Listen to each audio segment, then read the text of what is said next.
Darryl, if joy is the absence of fear, in today's world of war, conflict, economic and environmental disaster, is it really realistic to believe that Christians can live a life of joy?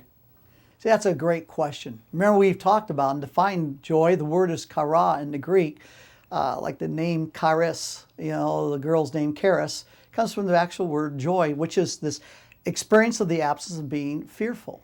And it's what drives life. Most everybody, whatever you do, is a fear of insecurity, a fear of being rejected, a fear of failure. It's all fear, fear, fear. The question is then, well, with such fearful things around us in this creation, is it really possible to be driven by the absence of fear? And the answer is absolutely.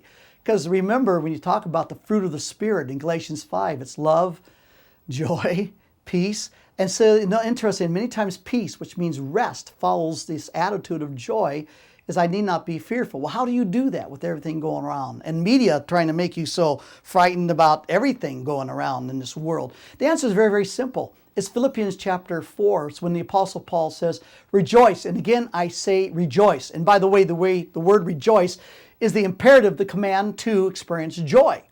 And what he says is basically this. It's remembering, understanding that the hand of God is in every situation. It boils down to this. God is involved in the details. And sometimes we forget that.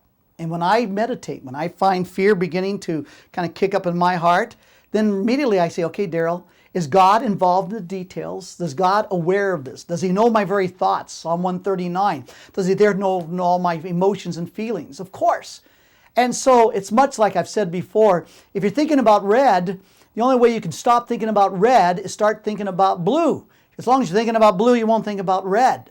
If you sit there and say, well, I'm not going to think about red, I'm not going to think about red, well, you'll continue to think about red. But if you think about blue, you won't think about red. So it is. I focus no matter what situation I'm in, no matter how fearful it is, God, thank you for being in control. Your sovereign hand is just right behind all of this, and you're involved in the details.